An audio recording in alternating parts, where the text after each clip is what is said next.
Peace is not an absence of war, it is a virtue, a state of mind, a disposition for benevolence, confidence, justice. The world would be happier if men had the same capacity to be silent that they have to speak. The highest activity a human being can attain is learning for understanding, because to understand is to be free. Whatsoever is contrary to nature is contrary to reason, and whatsoever is contrary to reason is absurd. Ambition is the immoderate desire for power.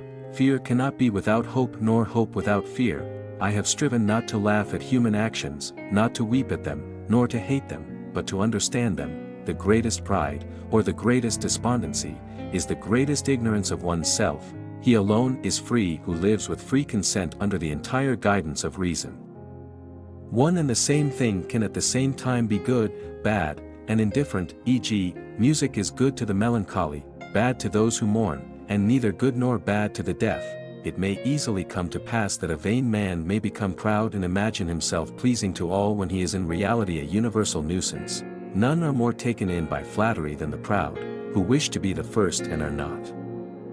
I would warn you that I do not attribute to nature either beauty or deformity, order or confusion. Only in relation to our imagination can things be called beautiful or ugly, well-ordered or confused. So long as a man imagines that he cannot do this or that, so long as he is determined not to do it, and consequently so long as it is impossible to him that he should do it.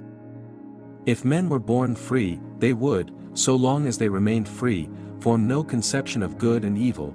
Peace is not the absence of war, but a virtue based on strength of character. Only that thing is free which exists by the necessities of its own nature, and is determined in its actions by itself alone. Fame has also this great drawback, that if we pursue it, we must direct our lives so as to please the fancy of men.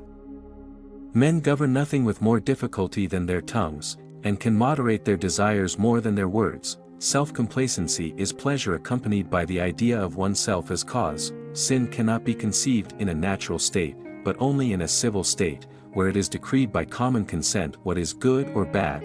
True virtue is life under the direction of reason. All things excellent are as difficult as they are rare.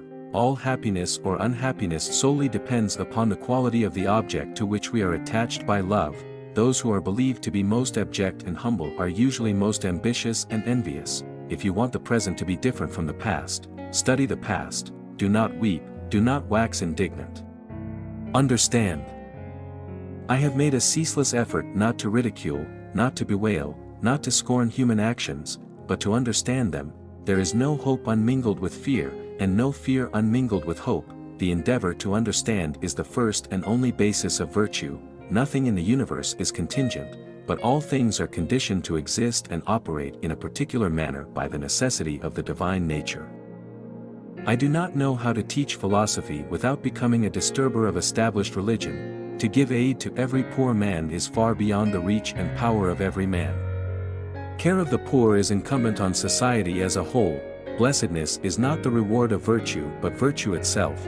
Nothing exists from whose nature some effect does not follow. Pride is pleasure arising from a man's thinking too highly of himself. Be not astonished at new ideas, for it is well known to you that a thing does not therefore cease to be true because it is not accepted by many.